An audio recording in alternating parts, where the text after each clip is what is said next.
조선조 때의 명신이자 일화가 많기로 유명했던 오성 이항복.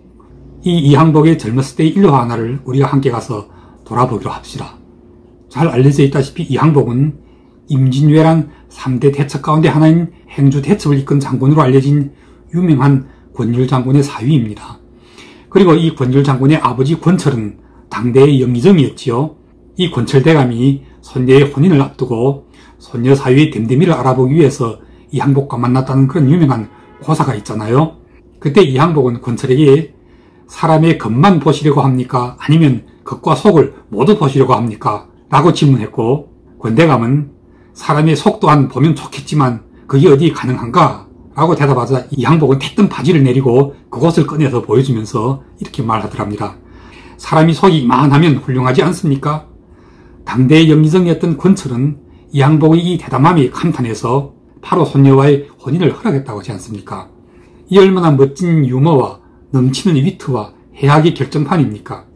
이런 일화들이 수백 년을 내려오면서 백성들이, 국민들이 싫어하지 않는 원인에 대하여 생각해 보셨습니까? 만약 권철대감께서 먼저 손녀 사위가 될 이항복에게 너 바지를 내리고 사타구니를 드러내거라, 속궁합 좀 봐야겠다고 했다면 어찌 됐을까요?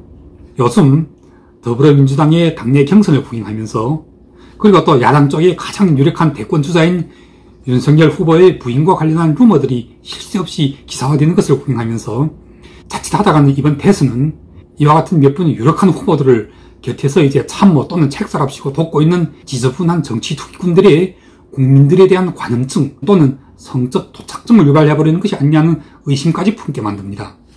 오죽이나 어처구니 없고 더 이상 할 말이 없었으면 이재명 후보 쪽에서는 그렇다면 바지를 한 번 더 내릴까요? 라고 응대했겠고, 윤석열 후보의 부인 쪽에서도 너무 억울하다 못해 직접 나서서 난 귤리가 아니다 하고 했겠습니까?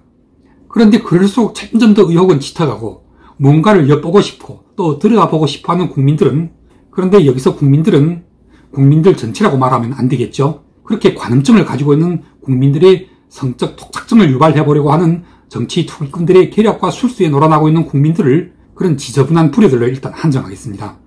이런 루머에, 그리고 이런 루머들을 만들어내고 마침 또 잘됐다고 이용하고 그걸 확산시키는데 골몰인 정치꾼들, 대권주자들, 그리고 이런 대권주자들을 곁에서 돕고 있는 캠프의 소위 참모니 책산이 하는 자들에게 침을 뱉어야 합니다. 물론 우리는 어떤 자들이 어두컴컴한 꼴방에서 이런 술수와 괴계들을 꾸며내고 있는지를 알 수 없기 때문에, 만약 어느 후보의 캠프에서 이런 짓거리들이 먼저 튀어나왔을 경우에는 그 후보가 설사 이재명이라도, 아니면 윤석열이라도, 또 아니면 이낙연이나 아니면 홍준표, 안철수일지라도 할 것 없이 그것이 정부 여권 쪽이건 아니면 야권 쪽이건 무조건 더러운 짓거리를 먼저 펼치는 쪽에다가 침을 뱉어야 합니다.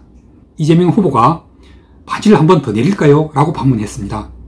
이는 무엇을 설명합니까?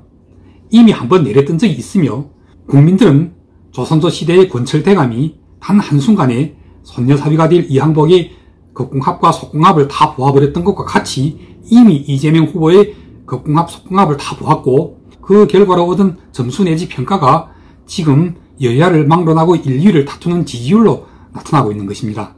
그런데도 국민들은, 아니 정치꾼들은 바지를 한 번 또 더 내리라는 수작지를 두고 훗날 이항복의 부인이 되었던 권율의 딸 권씨가 어떻게 꾸짖었는지 알고 계십니까?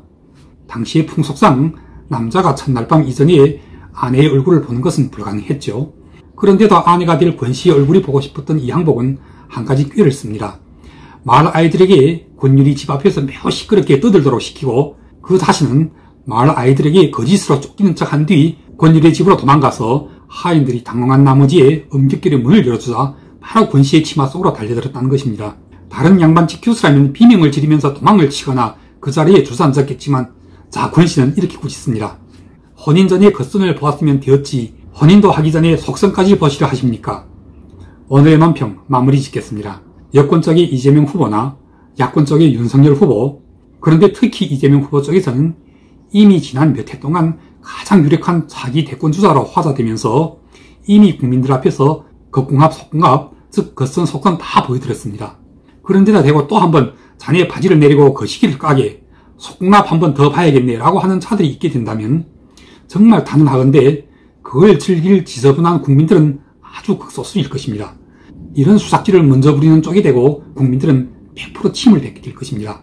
마지막으로 한마디 더 말씀드린다면 이건 정말 권고 내지 경고의 말씀입니다. 특히 여권 쪽에서는 이와 같은 음모와 술수에 굉장하게 뛰어난 김어준 씨 등 몇몇 방송인들은 그 서울시장 선거 때 끝없이 생태탕을 물고 늘어지다가 종당에는 오시원 시장을 당선시키는데 오히려 일조까지 했다는 평가를 받게 되었던 그와 같은 실수를 재반복하는 일이 있어서는 절대로 안 될 것입니다. 이재명 후보 바지 한 번 더 내릴까요? 이 한마디로 이 게임은 이미 아주 멋지게 끝났습니다.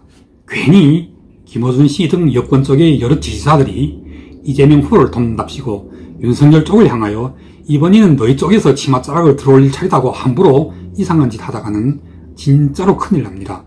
100% 단언하건대 이번 대선에서는 국민들은 먼저 대방의 허리 아래 또리를 둘추는 자에게다가 침을 뱉게 될 것입니다.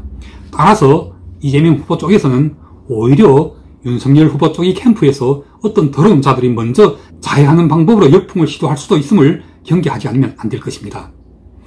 오늘 방송은 여기까지입니다. 감사합니다.